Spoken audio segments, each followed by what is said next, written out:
Eric Worre, and welcome to networkmarketingpro.com. I'm here in Amsterdam, overlooking the downtown, overlooking the Dam Square, and staying here in the Swiss Hotel, and kind of getting ready to do a leadership function this afternoon, just down the street.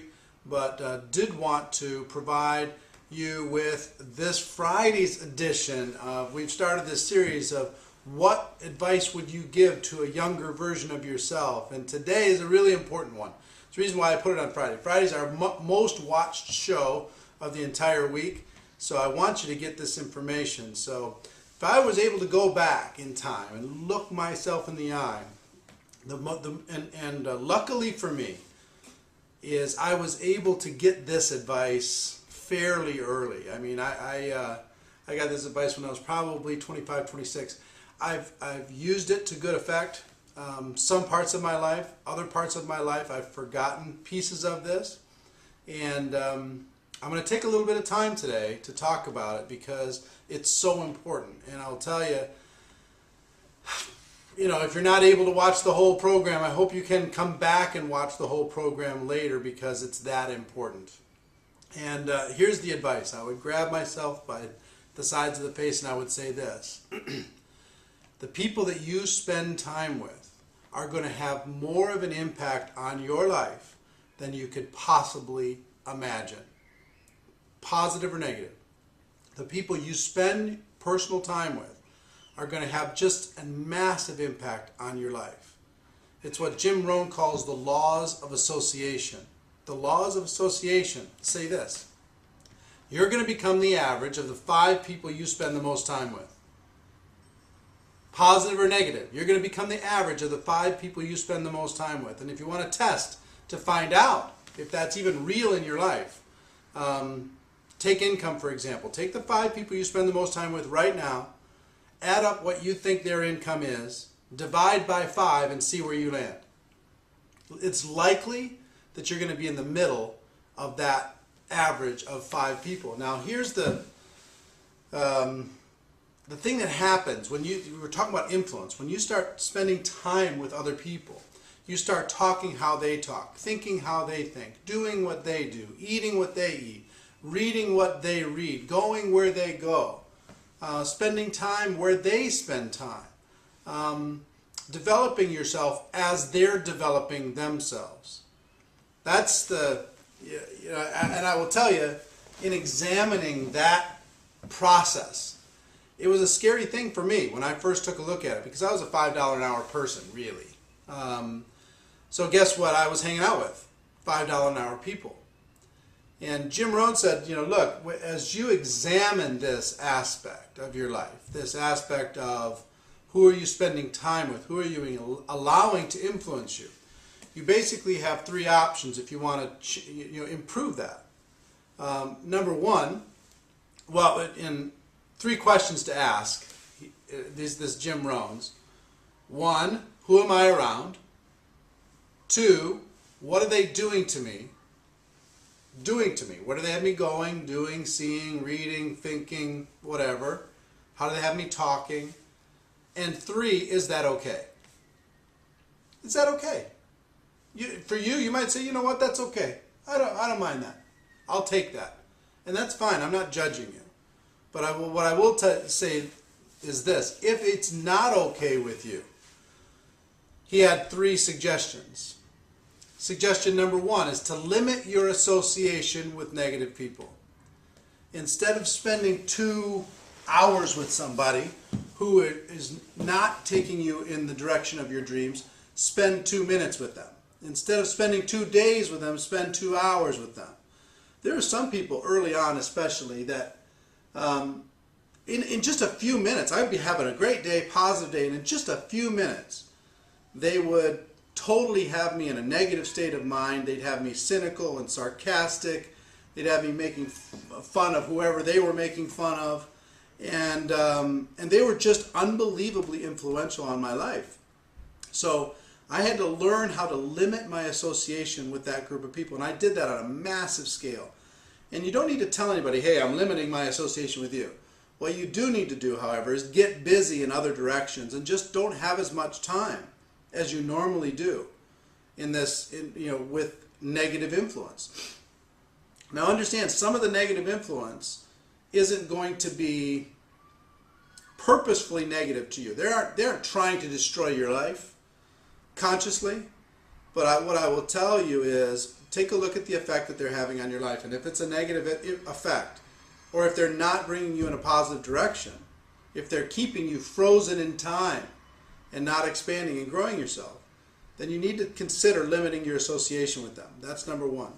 Number two was one of the hardest things I ever had to do in my life, and that is to disassociate with some of those people.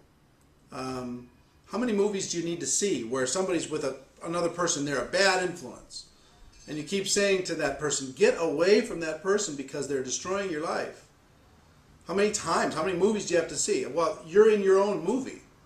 And some of you are with people who are a terrible influence on you. And you're not strong enough to have limited association with them.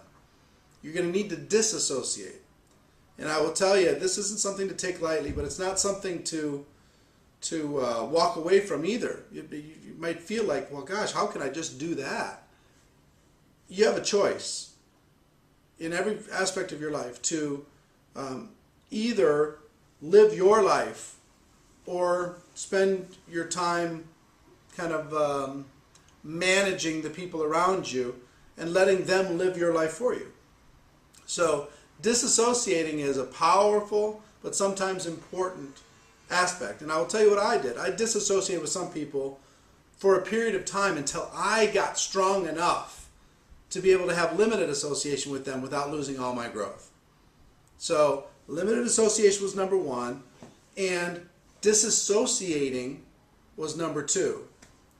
Both are difficult, I promise, because as because it does, well, I'll talk about that in a second.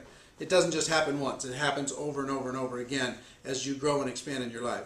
The third aspect of your associations, the most positive, is to expand your associations, to start spending more time with people who are filling you up, people who are helping you move in the direction of your dreams, people who are helping you become a better person, a better parent, a better spouse, a better partner, a better networker, a better leader, a more positive person, a more upbeat person, a more hopeful person, a bigger thinker, somebody who's got you moving in a direction that is more powerful for you.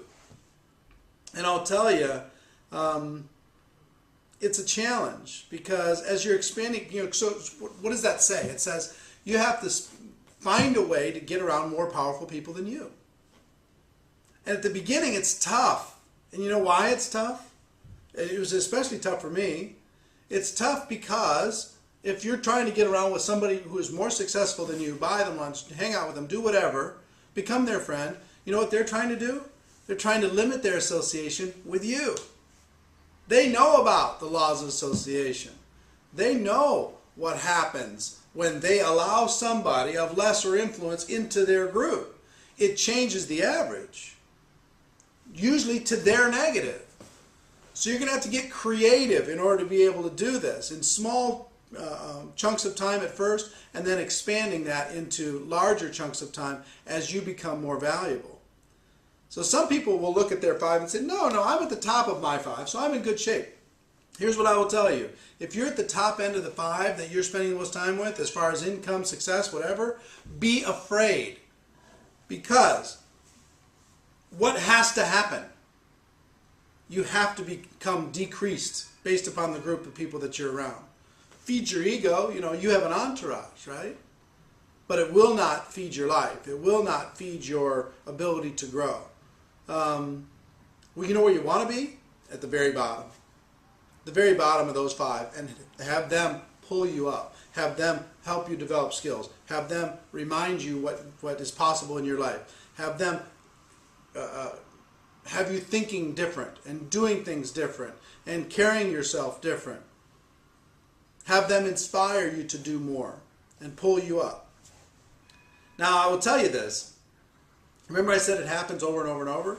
Well, if you start at the bottom end of the 5 and you start moving up and now you're in the middle of the 5, okay? For me, when I started off, I was a $5 an hour person. Now, I wasn't satisfied with $5 an hour. I wanted to make $10 an hour. So once I started making $10 an hour, in other words, I moved from the bottom of my 5 to the top of my 5, there were some people that did not want to make $10 an hour. Not only did they not want to make $10 an hour, they didn't want me to make $10 an hour. They wanted to say, you know, who do you think you are? You think you're so much better than us?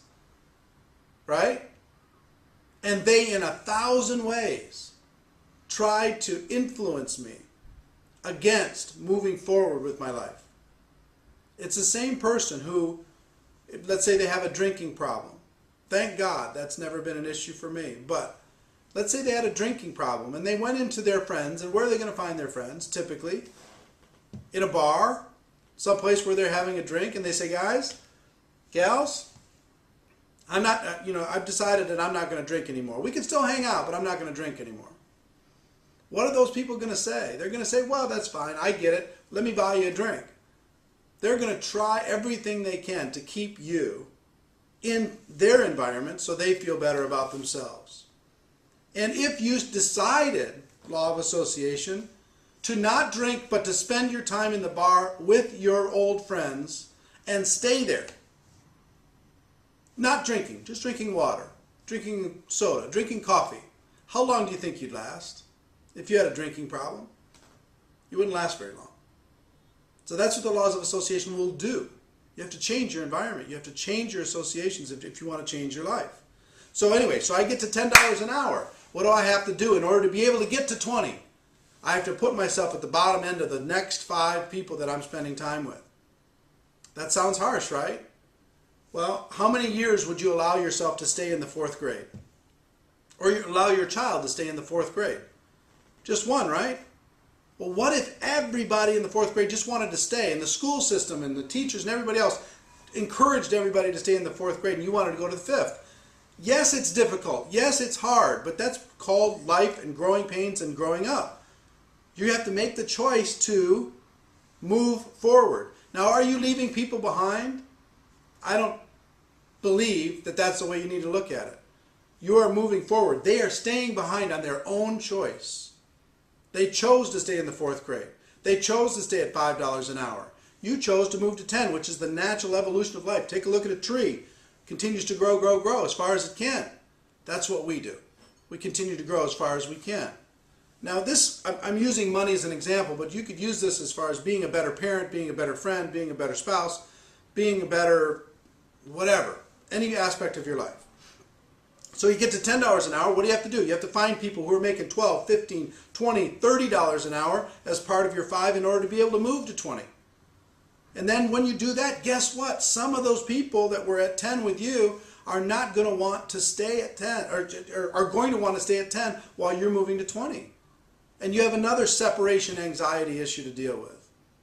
And then you move to $50 an hour, and you have another separation anxiety to deal with, and then $100 an hour, and another separation anxiety to deal with. And it's called part of life.